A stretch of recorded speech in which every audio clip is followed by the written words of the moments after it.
Good morning बच्चों। बेटा अपन पढ़ रहे थे इतिहास का पार्ट 1, फ्रांसीसी क्रांति। फ्रांसीसी क्रांति में हमने फ्रांस की जो है परिस्थितियां देखी, और पिछले वीडियो में हमने देखा कि फ्रांसीसी क्रांति की शुरुआत कैसे हुई। फ्रांस का शासक लुई 16वां निरंकुश शासक था। वो जनता की तरफ कोई ध्यान नहीं देता था और अपने ऐशो आराम के लिए उसने जनता पर कर भार भी लाद रखा था, जिससे जनता परेशान थी उससे। और फिर क्रांति की शुरुआत कैसे हुई वो भी हमने देखी कि वो जो है वो स्टेट जनरल की बैठक नहीं बुलाता था, बैठक बुलाई गई। उसमें जो है मध्यम वर्ग के तीसरे स्टेट के जो लोग थे उनकी बात नहीं मानी और वो बाहर निकल गए और टेनिस कोर्ट की शपथ ली। टेनिस कोर्ट की शपथ कब ली? 20 जून 1789 को। और वो शपथ क्या थी कि हम फ्रांस के लिए एक नया संविधान बनाएंगे जो शासक पर यानी राजा पर नियंत्रण रखेगा और फ्रांस के नागरिकों को कुछ अधिकार भी दिए जाएंगे। यहाँ तक हमने देख लिया। अब हम देखेंगे कि किस तरह से लोगों ने, फ्रांस के लोगों ने जो है ये बनाई, फ्रांस की का संविधान बनाया और उसमें क्या क्या जोड़ा। उसमें हमने ये भी देखा था कि किस तरह से जो लोग थे वो शासक का विरोध कर रहे थे और कैसे जो है वो किसान और मजदूर वर्ग जो थे उनका साथ मध्यम वर्ग ने दिया और मध्यम वर्ग की सहायता से जो है फ्रांस में ये क्रांति हुई। क्रांति कैसे हुई वो देख ली थी। अब जो है लोगों ने फ्रांस का संविधान कैसे बनाया, फ्रांस एक संवैधानिक राजतंत्र कैसे बना, ये देखेंगे अपन। ठीक है, तो देखो फ्रांस संवैधानिक राजतंत्र बन गया। नेशनल असेंबली ने सन 1791 में संविधान का प्रारूप पूरा कर लिया। इसका मुख्य उद्देश्य था सम्राट की शक्तियों को सीमित करना। एक व्यक्ति के हाथ में केंद्रीकृत होने के बजाय अब इन शक्तियों को विभिन्न संस्थाओं, विधायिका, कार्यपालिका एवं न्यायपालिका में विभाजित एवं स्थानांतरित कर दिया गया। इस प्रकार फ्रांस में संवैधानिक राजतंत्र की नींव पड़ी। चित्र 7 दिखाता है कि नई राजनीतिक व्यवस्था कैसे काम करती थी। अब आप यहाँ अंडरलाइन करो। यहाँ आपके प्रश्न बनेंगे छोटे छोटे कि फ्रांस का संविधान कब बनकर तैयार हो गया? 1791 में। और इसका मुख्य उद्देश्य क्या था? सम्राट की शक्तियों को सीमित करना, सम्राट की शक्तियों पर अंकुश लगाना। ठीक है, और ये तो एक एक नंबर के प्रश्न है। कब बना, मुख्य उद्देश्य क्या था, और ये यहाँ तक फ्रांस में संवैधानिक राजतंत्र की नींव कैसे पड़ी। इसमें आपके ये 2 नंबर का प्रश्न बनेगा पूरा। उसमें आपके ये पूरा आएगा कि फ्रांस में संवैधानिक राजतंत्र की नींव कैसे पड़ी। ठीक है, फ्रांस की जनता ने जो है एक नया संविधान बनाया, उसमें सम्राट की शक्तियों को सीमित किया गया और शक्तियां एक व्यक्ति के हाथ में ना होकर, सिर्फ शासक के हाथ में ना होकर, विधायिका, कार्यपालिका और न्यायपालिका में शक्तियों का स्थानांतरण कर दिया, विभाजन कर दिया गया। तो अब देखो आगे कि ये इनमें किस प्रकार से काम करती थी ये व्यवस्थापिका, कार्यपालिका और न्यायपालिका, जो विधायिका वगैरह थी। ये देखो, अब इसमें क्या है आपके, ये फ्रांस के नागरिक, फ्रांस के नागरिकों को 2 भागों में बांटा गया, सक्रिय नागरिक और निष्क्रिय नागरिक। तो सक्रिय नागरिकों में वे लोग आते थे जो 25 वर्ष से अधिक उम्र के थे और जो पढ़े लिखे थे और जो कर देते थे। क्या देते थे? कर देने वाले जो लोग हैं, अपनी जो है मजदूरी का 10वां हिस्सा ऐसे कुछ उनके जो तय था वो जो है कर के रूप में चुकाते थे।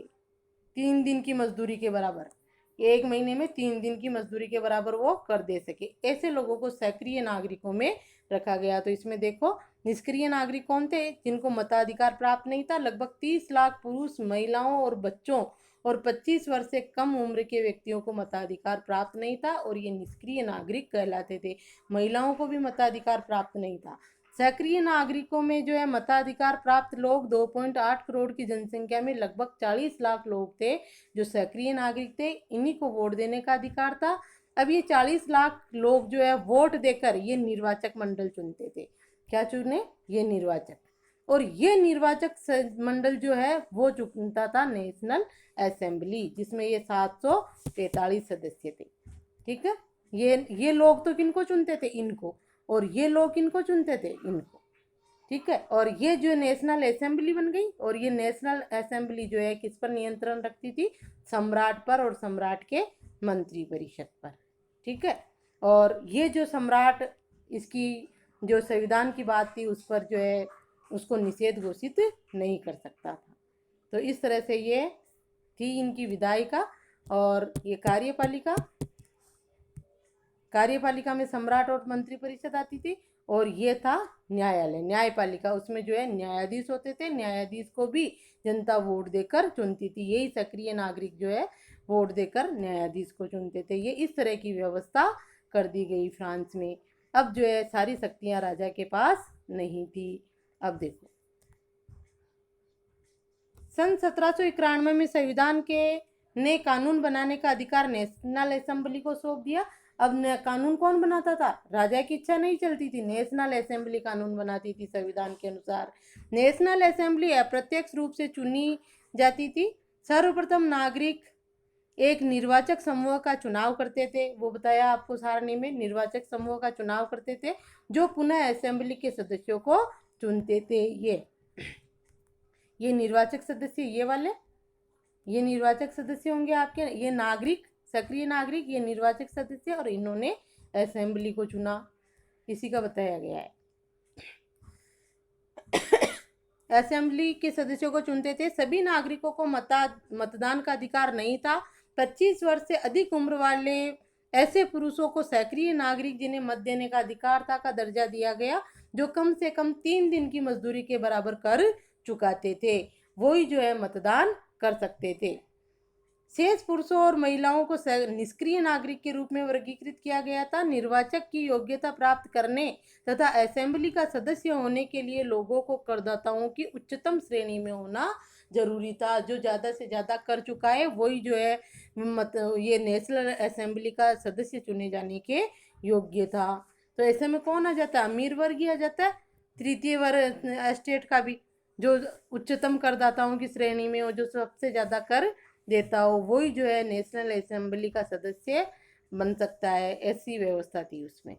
अब देखो आप, इसमें आपके ये चित्र किताब में है, इसमें आपके ये जो है पुरुष व नागरिक अधिकार घोषणा पत्र, जो 1791 में जो फ्रांस का संविधान बना था ना, उसमें जो है ये लिखा गया था। पुरुष एवं नागरिक अधिकार घोषणा पत्र बनाया गया था 1790 में ले बारबिया द्वारा बनाया गया ये चित्र है। इसमें ये डेना वाली स्त्री, पंख वाली स्त्री, ये कानून का प्रतीक है, और ये फ्रांस का जो है ये है।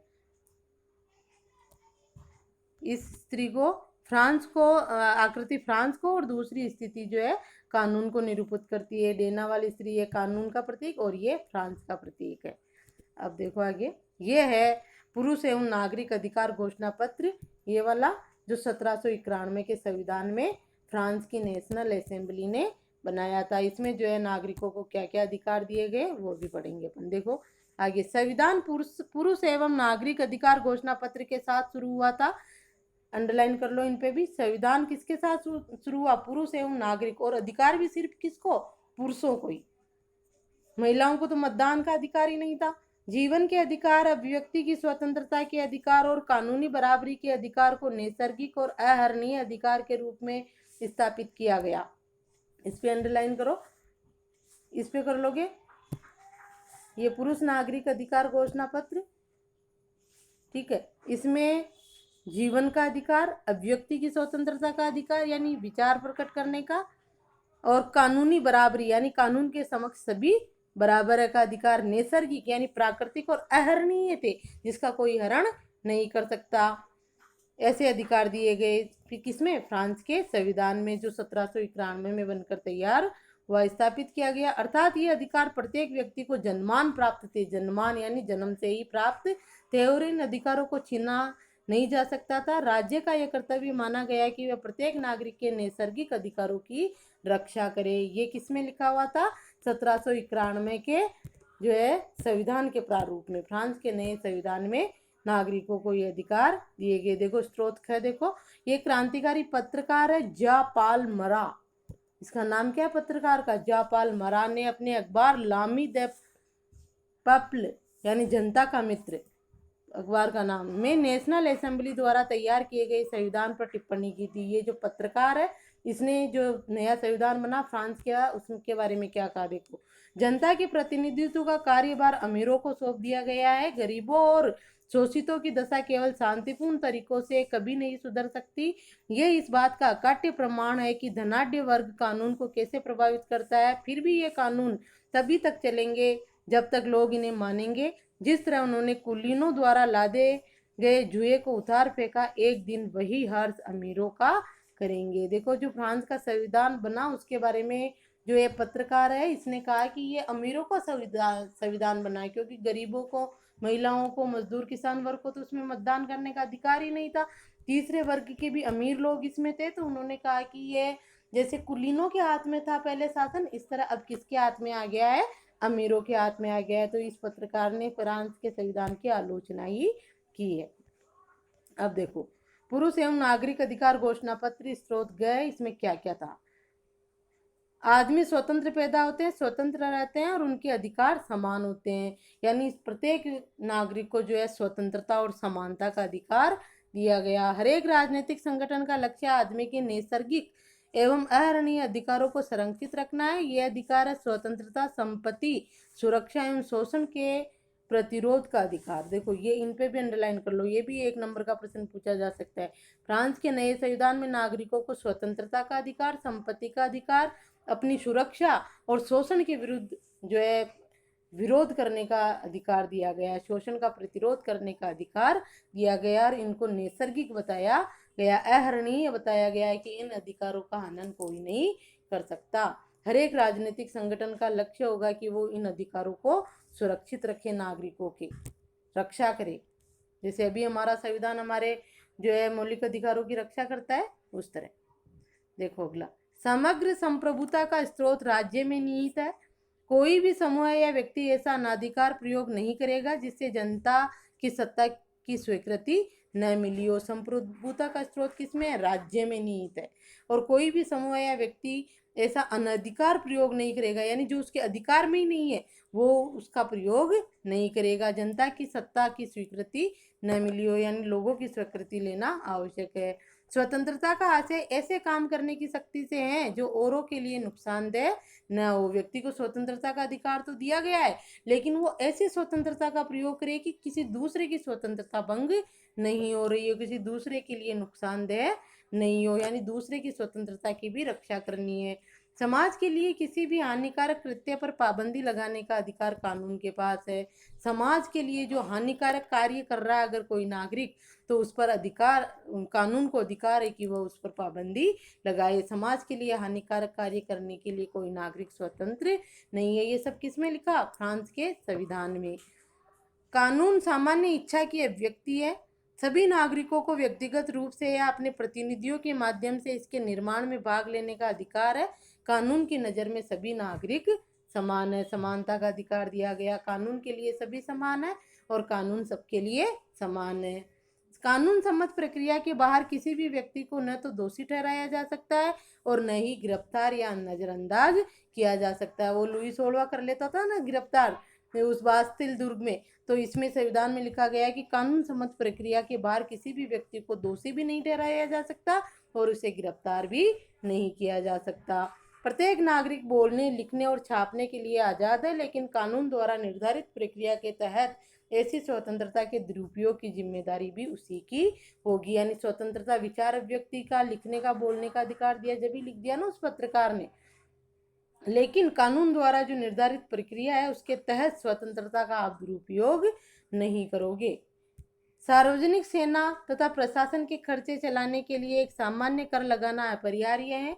सभी नागरिकों पर उनकी आय के अनुसार समान रूप से कर लगाया जाना चाहिए। फ्रांस में सबसे बड़ी दिक्कत यही थी ना कि गरीब लोगों पर, किसानों पर कर भार ज़्यादा था और जिनकी आय अच्छी थी, जो संपन्न थे, उन पर कर नहीं था। तो अब नए संविधान में ये बता दिया, लिख दिया गया कि जो है सभी नागरिकों पर उनकी आय के अनुसार समान रूप से कर लगाया जाना चाहिए। आय के अनुसार कर लगाना है।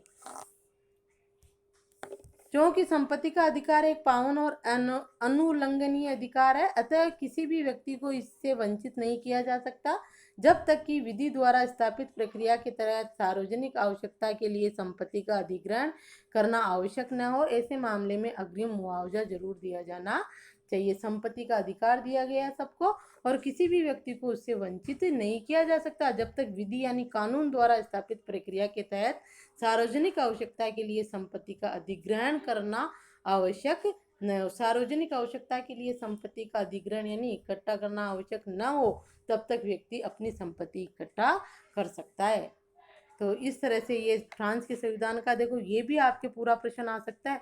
पुरुष एवं नागरिक घोषणा अधिकार घोषणा पत्र में क्या क्या घोषणाएं की गई। फ्रांस के पुरुष एवं नागरिक अधिकार घोषणा पत्र में कौन कौन सी घोषणाएं की गई, तो ये आपका HW होगा। आप ये HW करना। दो छोटे प्रश्न वो वहाँ बन रहे हैं। फ्रांस का संविधान कब बनकर तैयार हुआ, उसका जो है मुख्य उद्देश्य क्या था, और एक प्रश्न ये होगा कि फ्रांस जो है संवैधानिक राजतंत्र कैसे बना। और ये जो है ये बड़ा पुरुष एवं नागरिक अधिकार घोषणा पत्र में क्या क्या घोषणाएं की गई। अब देखो आप राजनीतिक प्रतीकों के मायने। ये देखो 18वीं सदी में क्या था, उस समय कि लोग ज़्यादा पढ़े लिखे नहीं थे, इसलिए लिखकर कोई चीज़ बताते तो उनके समझ में नहीं आता था, क्योंकि पढ़ना नहीं आता था। इसलिए जो है ये प्रतीक थे उस समय। जैसे ये टूटी हुई जंजीर ये स्वतंत्रता की प्रतीक है। दासों को बांधने के लिए जंजीरों का प्रयोग किया होता था।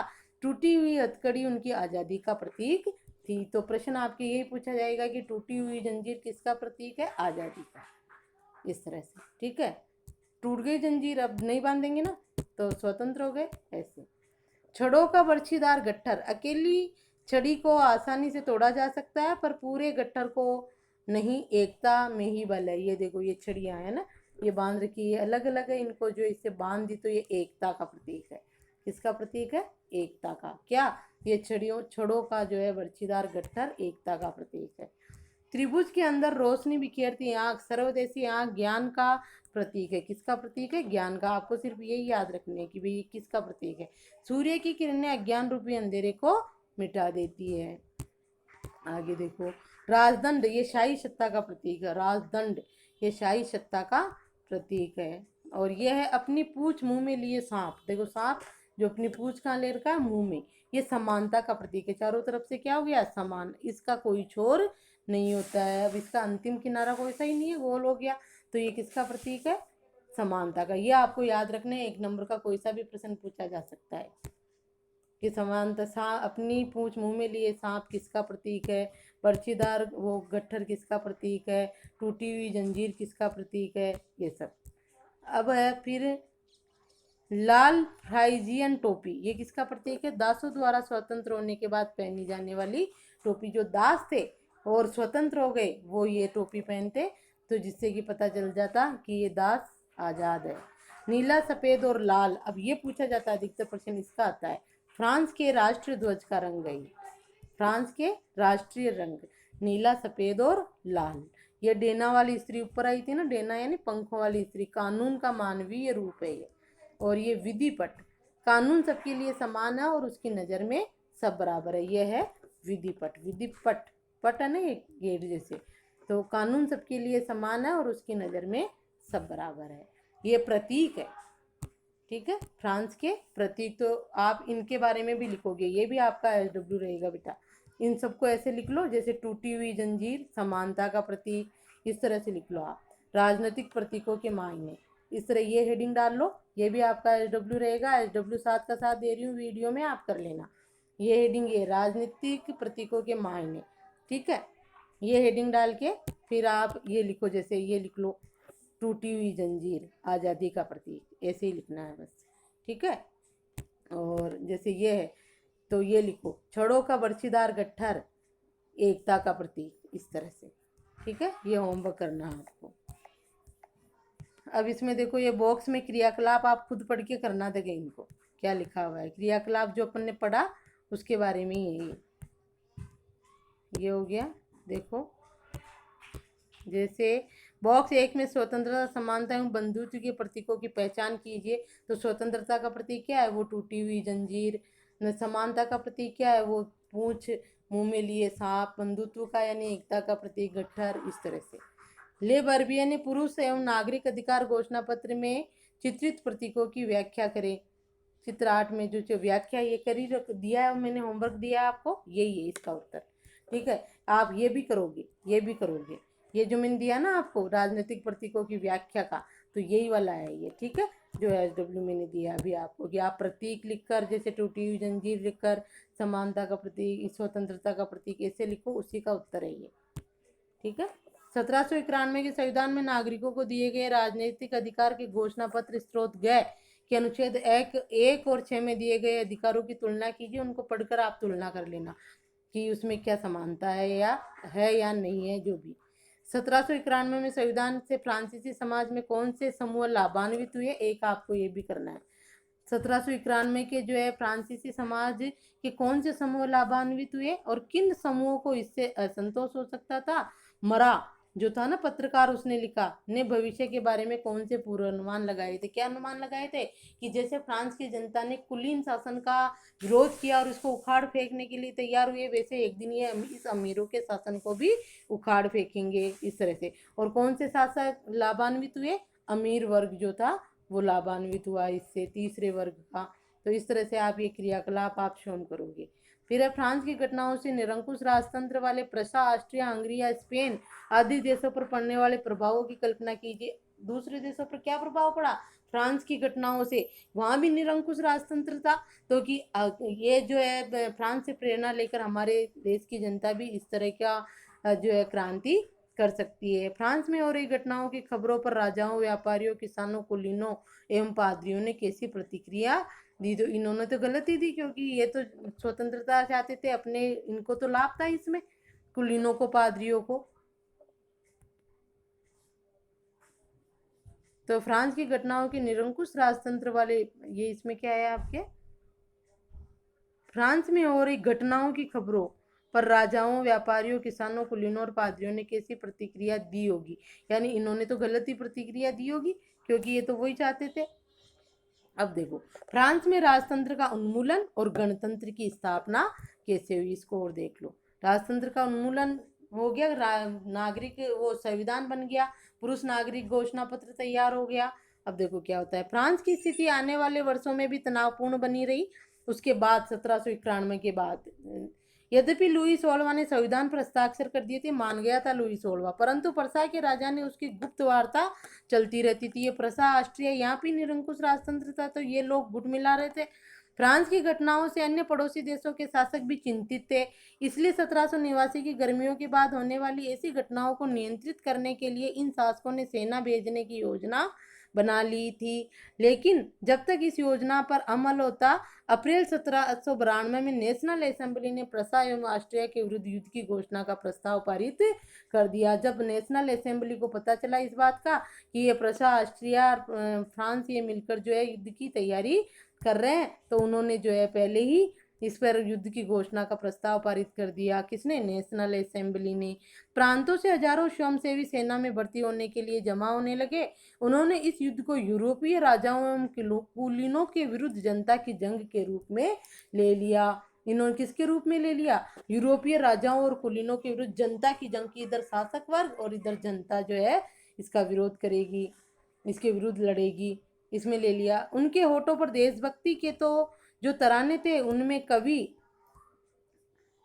कवि रॉजर दी लाइल द्वारा चर्चित मार्सले भी था। ये गीत पहली बार मार्सिलेस के स्वयंसेवियों ने पेरिस की ओर कूच करते हुए गाया था, इसलिए इस गाने का नाम मार्सले हो गया, जो अब फ्रांस का राष्ट्रगान है। ये भी इम्पोर्टेंट क्वेश्चन है 1 नंबर का। फ्रांस का राष्ट्रगान कौन सा है? मार्सले। और किसने गाया था? ये जो है स्वयंसेवी जो थे, सेना में भर्ती होने के लिए आ रहे थे ना, पेरिस, फ्रांस की राजधानी थी पेरिस, वो गाते हुए आए थे। तो ये जो है फ्रांस का राष्ट्रगान हो गया। आगे देखो, क्रांतिकारी युद्धों से जनता को भारी क्षति एवं आर्थिक कठिनाइयां झेलनी पड़ी। पुरुषों के मोर्चे पर चले जाने के बाद घर परिवार और रोजी रोटी की जिम्मेदारी औरतों के कंधों पर आ पड़ी। देश की आबादी के एक बड़े हिस्से को ऐसा लगता था कि क्रांति के सिलसिले को आगे बढ़ाने की जरूरत है, क्योंकि 1791 के संविधान में सिर्फ, अब इस पर अंडरलाइन करो, अमीरों को ही राजनीतिक अधिकार प्राप्त हुए थे। लोग राजनीतिक क्लबों में अड्डे जमाकर सरकारी नीतियों एवं कार्य योजनाओं पर बहस करते थे। इनमें से जेकोबिन क्लब सबसे सफल रहा, जिसका नाम पेरिस के भूतपूर्व कॉन्वेंट ऑफ सेंट जेकब के नाम पर पड़ा, जो अब इस राजनीतिक समूह का अड्डा बन गया था।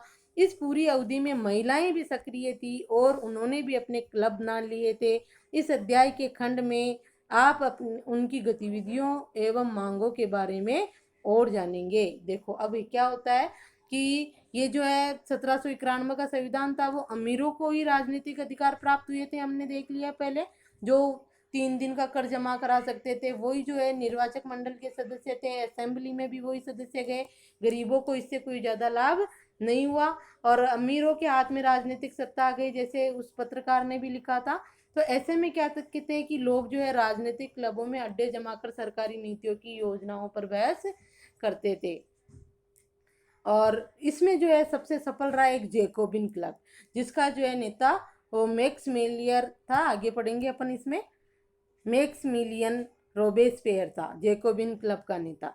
और इस टाइम में क्या करा, महिलाएं भी सक्रिय हो गई थी कि महिलाओं को भी कोई अधिकार नहीं दिए गए थे, तो महिलाओं ने भी अपने क्लब बना लिए थे। तो इस अध्याय के खंड 4 में हम इनकी गतिविधियों एवं इनकी मांगों के बारे में जानेंगे कि किस तरह से जो है जेकोबिन क्लब के सदस्य जो है समाज में उन्होंने क्या किया, कौन कौन सदस्य थे, महिलाओं ने कैसे अपनी मांग की, इन सब के बारे में देखेंगे। अब ये चीज़ अपन जेकोबिन क्लब का और महिलाओं की मांग वगैरह अगले वीडियो में देखेंगे। ठीक है, पढ़ना आप, याद करना इसको।